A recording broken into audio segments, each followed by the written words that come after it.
Talagang walang kupaso yung ating Kongreso eh. Talagang ang kakapal ho ng mukha eh. 2 milyon kada congressman. Pamasko, iniming doon sa pagpasa nung kanilang General Appropriations Bill. Nanawagan si Batangas 1st District Representative Leandro Ligarra Liveste ng transparency sa paggamit ng Maintenance and Other Operating Expenses or MOOE ng Kongreso kaugnay ng 2 million pesos Christmas bonus o pondo para sa Christmas activities na natanggap ng mga kongresista. Ang MOOE kasama ng sweldo ay umabot sa mahigit 20 million pesos kada taon para sa mga kongresista, dahilan upang igiit niya na may karapatan ng publiko na malaman kung saan napupunta ang ganito kalaking pondo ng gobyerno. Dagdag pa ni Liveste, lalo pang nakakabahala ang pagtaas ng budget ng Kongreso ng 10.5 billion peso na walang sapat na debate, kasama ang 7.8 billion peso na pagtaas ng MOOE budget at dapat ipaliwanag kung para saan ito. Iginiit niya na anumang paggalaw sa pondo ay dapat dumaan sa bukas na talakayan, lalo para sa kabuuang 18.8 billion pesos MOOE fund dahil ang mga kongresista mismo ang nakikinabang sa pagtaas ng sariling mga benepisyo. 2 million kada congressman. Tama po, yun yung ating pamagat. 2 milyon kada congressman. Pamasko at yung pag-release according sa pagbubunyag ni Congressman Lian Leviste, itiniming doon sa pagpasa nung kanilang General Appropriations Bill. Talagang walang kupaso yung ating Kongreso eh. Talagang ang kakapal ho ng mukha eh. Nakuha pa nila na magbigay yung liderato ng Kongreso, nakuha pang magbigay ng tigda 2 milyon pamasko at balato dahil pinirmahan o pabuya dahil inaprubahan yung kanilang Bicameral Conference Committee report sa loob lamang ng 1 oras. Tigda 2 milyon. Samantalang tayong mga ordinaryong Pilipino, inaatasan, inuutusan, kinukutya. Hanggang 500 pesos lang ang ating Noche Buena, hanggang 500 pesos lang ang ating Medianoche. Pera ho natin yung tigto 2 milyon na pinamumudmod diyan sa Kongreso. Sabi pa ng isang senior leader, si Congressman Ronnie Puno, ito raw po ay parang augmentation o pang-alalay sa mga congressman dahil magpapasko, mamamasko yung mga kapitan, meron sila kung ano-anong programa, wala po kaming pakialam kung may mamasko sa mga kongresista. Hindi naman po iyan sakop ng kanilang mandato bilang legislators o mambabatas. Kaya ba kayo naging congressman? Para meron kayong 2 million additional allowance or bonus or pabuya or reward tuwing magpapasko at bagong taon para meron kayong maipamigay sa inyong mga political leaders? Yan ba ang mandato ng kongresista? Tuloy-tuloy po yung kakapalan ng mukha, hindi talaga tinablan. Kahit po lantaran na yung mga nabubulgar na korupsyon, tigda 2 milyon. Yan po yung paliwanag ni Congressman Ronnie Puno, yung isa sa senior leaders. Isa rin sa na tumutunog dati, umuugong na pumaposisyon bilang House Speaker. Kung ganitong pananaw ng mga leader na nais maging Speaker, sa bagong taon ho, sana magkaroon na ng bagong leaders. Sa bagong taong parating, 2026, sana ho, panalangin ko, may mga bagong leaders ng maluklok upang mabago na ho ang itsura ng ating bansa. Si Galaxy, kamusta po kayo from Singapore? Ganon din kay at Ruby Valle 7650, nabati ko na ito. Si Erwin at Erwin Paiba -T5S, marami pong salamat. Si MVN Teves. MVN Teves, I agree with you. Abolish the House of Representatives. Pagka inabolish po natin yung Kongreso, I believe, I'm confident, we stand to save at least 1 trillion pesos annually. Wala naman pong ginagawang substantial na batas yung mga yan eh. Saan ka nakakita na yung 6.793 trillion panukalang budget for 2026? Mga kababayan, 6.793 trillion po ito ha. Inaprubahan, ipinasa nung mga kongresista in less than 1 minute.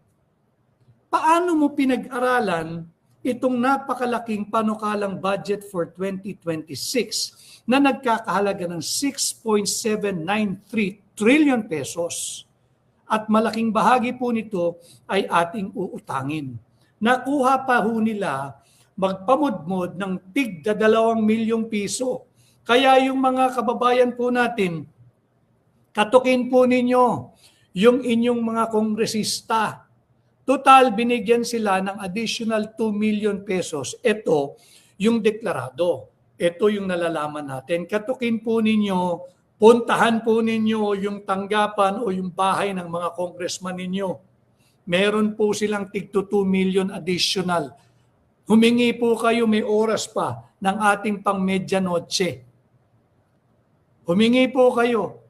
Yung sinasabi ng Marcos administration na tig 500 lang, huwag tayong lalagpas sa 500 pesos na Noche Buena at 500 pesos na medianoche. Kunin po ninyo sa inyong mga kongresista. Napakarami po nilang pera bukod po dyan sa kanilang kinurakot at nakurap dyan sa flood control projects.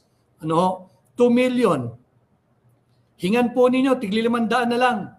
O meron pong 4,000 makikinabang. Katukin po ninyo, may oras pa para meron po kayong maihatag ngayon sa inyong hapagkainan mamayang medianoche. Kung tigpa 500 pesos, si congressman or si congresswoman ho, kaya kayong bigyan hanggang 4,000 tao. Kunin natin yung 2 million na yan. Pera po nyo yan. Katukin ninyo. Puntahan ninyo ngayon yung mga bahay ng mga kongresista ninyo. Nalathala na po sa mga pahayagan yan. Meron silang additional 2 million pesos each. Katukin po ninyo. Manghingi po kayo ng pang medianoche. Tigli 500. Kaya pong mamudmod ni congressman o ni congresswoman hanggang sa 4,000 tao. 2 million po yan. Yung iba dyan, higitang nakuha, katukin po ninyo, wag ho kayong mahihiya. Pera po natin yan. Ibubulsa lang po nila yan. Kunin po ninyo, mag-doorbell kayo. Tumungo na po kayo sa bahay ng mga congressman. May oras pa ho. Mag-doorbell po kayo, pumila kayo roon. You demand, you give us 500 pesos now for our medianoche. Mamayang pagdating ng 12:01 a.m. Pagsalubong ng bagong taon. Congressman, congresswoman, sabi ni Atty. Vic Rodriguez, meron kang 2 million. Bigyan mo kami ng tigpa 500 pesos dahil hindi mo pera yan. Kunin po ninyo. Si Greg Francisco, watching from Calgary, Canada, ang mga government employees, maliit lang, Christmas gift. Tama po yun. Yung ating mga nagtatrabaho sa pamahalaan, katukin po ninyo ang inyong mga kongresista. Pumila po kayo. Kahit na magmistulang protesta ang inyong pagpila, obligahin ninyo. May 2 million po sila. Pag sinabing paano nyo nalaman yan, sinabi po ni Congressman Ronnie Puno, yung inyong leader sa Kongreso, meron kayong tig-2 milyong piso, wag nyong itago. Amin yan, pera namin yan, kailangan namin ng pang medianoche nang makakain naman kami ng disente sa pagsalubong ng taong 2026. Yan po ang gawin ninyo. Dahil may 2 million kada congressman. Grabe na po pera ng mga yan. Grabe na po, paliliwanag ko sa inyo. Yung 6.793 trillion, na budget po, panukalang budget for next year. Ilang oras na lamang po, 2025 na. Yung mga sumisigaw na tinutulak tayo sa isang armadong digmaan o armadong konfrontasyon laban sa superpower na bansang China, sinasabi nila atin ito, yung mga pinag-aawayang bato. Sabi po kasi ng UNCLOS, bato lang yun eh. Di ba? Low tide, high tide feature lang yun eh. Ang claim lang po natin doon, ang basehan ho natin, bahagi daw po yun ng ating exclusive economic zone. Hindi man natin binabanggit na ito ay ating bahagi ng ating sovereignty. Yung sumisigaw ng atin ito ho muna ipaglaban natin yung ating national budget. Bakit? Malinaw, walang debate kahit saan tayo makarating. Itong perang ito, yung 6.793 trillion, atin ito. Pera po natin ito. Ito ang ating ipaglaban. Huwag po tayong magpapadala doon sa mga mahilig sa propaganda. Yung mga sinasabing atin ito, na wala daw mawawala ni katiting sa ating teritoryo. Tama, hindi nga malinaw kanino yung pinag-aawayan doon eh. 'Di ba? Next year sa ilang oras mula ngayon ay gaganapin dito sa Pilipinas yung ASEAN, yung Association of Southeast Asian Nation. Pansinin ninyo, tayo lang ang mahilig makipag-away sa China. Hindi ko sinasabing tama ang China. Pansinin po ninyo, yung ibang claimants, yung Vietnam, ang dami rin pong claim yan, pero malamig ang ulo nila pagdating sa usapin ng territorial dispute or exclusive economic zone dispute. Yung mga miyembro ng atin ito, alin ang atin? Ang atin mga kababayan, bago po matapos ang taon, isariwain lang po natin yung mga issue dahil ito rin po ang ating dadalhin at patuloy na tatalakayin next year. Bakit? Unresolved issues po ito. Mamaya po, sisimulan natin. Mula sa pag-aresto, mula sa pagkakanulo kay Tatay Digong sa kamay ng mga banyaga, hanggang ngayon, huling araw ng Disyembre, taong 2025, huwag po natin kalilimutan itong mahalagang issue. Ano po yan? Massive corruption, looting of public funds, at drug addiction. Yan po yung mga issues na kinakaharap ng ating bansa ng kasalukuyang administrasyon at patuloy nilang iniiwasan at patuloy nagtatangkang tayo'y budulin. Balik po tayo sa 2 million kada congressman. Si Nanette Samiliano, yung mga mas malapit kay Mika Swansing, yung chairman po ito ng appropriations, mas malaki pa sa 2 million. Malamang, I agree with you, Nanette Samiliano. Shen Gomez, God bless you more. Attorney Vic Rodriguez, thank you. Si Sunny Boy Berbanya, hayahay talaga ang congressman. Dapat po talaga i-abolish itong kongreso. Si Elmer Nair Dungit Cordova, Paldo, kaya nga magtungo po kayo sa bahay ng mga congressman ninyo, mga kababayan. Sa lahat po ng nanonood, marami pong salamat sa mahigit 1,000 live viewers natin base po sa Magic Eye na aking nakikita. Turuan po ninyo yung inyong mga kapitbahay. Magtungo na kayo ngayon sa bahay ng inyong mga kongresista. Manghingi po kayo ng tigli 500 piso. Huwag po kayo manlilimos you demand. Congressman, Congresswoman, Attorney Vic Rodriguez said, I go to your house, I demand my 500 pesos para po meron kaming maihahain ng aking mag-anak ngayong 12 midnight pagsalubong sa bagong taon bilang aming medianoche. Sugurin po ninyo ang bahay, opisina o lungga ng inyong mga kongresista. Paldo po yung mga yan. May additional 2 million, at least 2 million pesos each. Demand 500 pesos from them. It is your money. Masyado ng maraming nakurakot at ninakaw yung mga yan. Except, of course, for a few. Kagaya ni Congressman Sid Ungab, wala pong nakuha yan at hindi po tatanggap yan. si Congressman Leviste, si Congressman Pulong Duterte, si Congressman Omar Duterte, si Congressman Bong Suntay. Ito yung mga hindi kukuha ng mga pera diyan, Pero yung mga kilala na ninyo na kongresista, mismong senior leader nila ang nagtuga si Congressman Ronnie Puno. Sabihin ninyo, binisto kayo ni Congressman Ronnie Puno. Meron kayong additional tig 2 million, pamasko daw ng kongresista sa lahat ng namamasko at magbabagong taon. Hingin po ninyo para meron po tayo makain namang disente mamayang 12 midnight. Si Aida Flores, paldo na naman ang mga taga-kongreso. Kawawang Pilipinas, saan kami pupulutin ito? Aida, hindi po siguro lahat ng taga-kongreso, mga congressman lang dahil napakaraming matitinong kawani ng kongreso. Hindi binigyan ng tig 2 million yan. Hindi po, wala pong tig 2 million yan. Yung mga kongresista po, yan po talagang paldo. Paldo gamit po ang pera natin. So 2 million kada congressman. Bukod pa po ito, doon sa kanilang isiningit na 10.5 billion.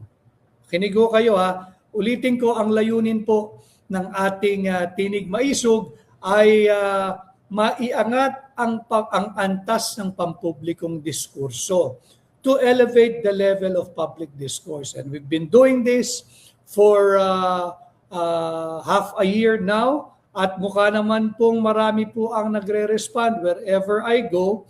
At sinasabing ang ipagpatuloy yung ating Tinig Maisog dahil nga po marami kayong natututunan. And it is part of my advocacy na iangat po yung antas ng pampublikong diskurso. Bigyan kayo ng napapanahon ng tama at sapat na impormasyon para magkaroon kayo, makabuo kayo ng inyong sariling paninindigan, sariling opinyon, sariling kuro-kuro. Again, not necessarily na kayo ay sang-ayon sa aking pahayag, sa aking opinyon, sa aking pananaw. Hindi po. Mainam kung pareho, mainam din kung hindi.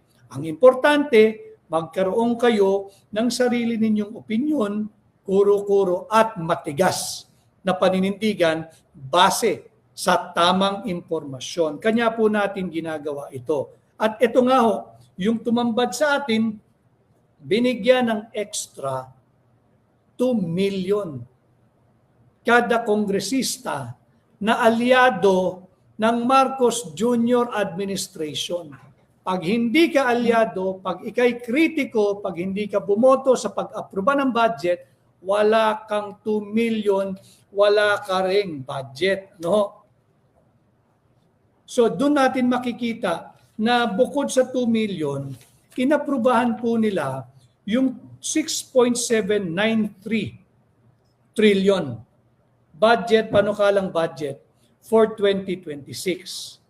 Sabi, nakakatakot po ito, sinabi nung kasalukuyang Executive Secretary, si Ralph Recto, yung dating Secretary of Finance, na kumuha sa 60 billion pesos na PhilHealth funds, na kumuha sa 117 billion pesos PDIC funds, at kung ano-ano pang pondo. Sabi po niya, kasalukuyan daw po nila, and to use his term, thoroughly reviewing the proposed 2026 budget.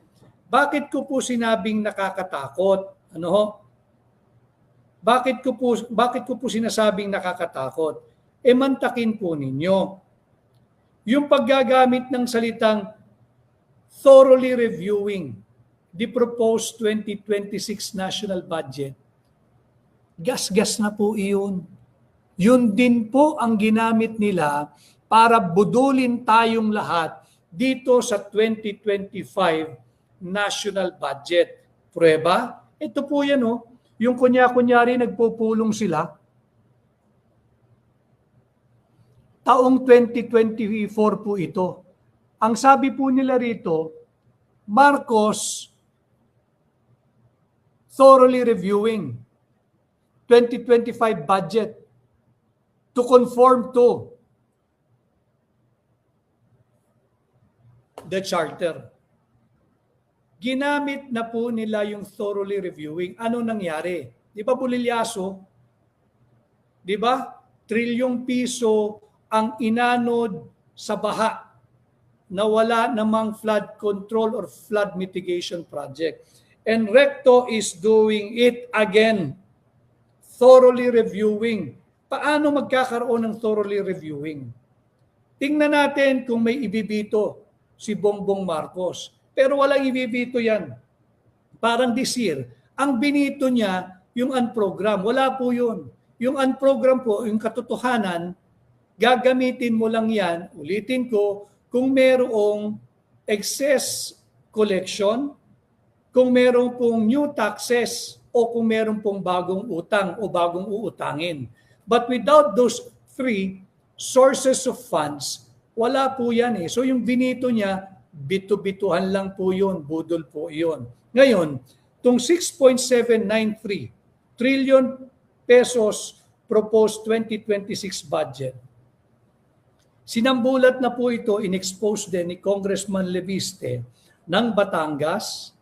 Meron pong isiningit. Mga kababayan, wag lang po ninyong tingnan yung ating pong pamagat at 2 million. Malaki na yan kada congressman.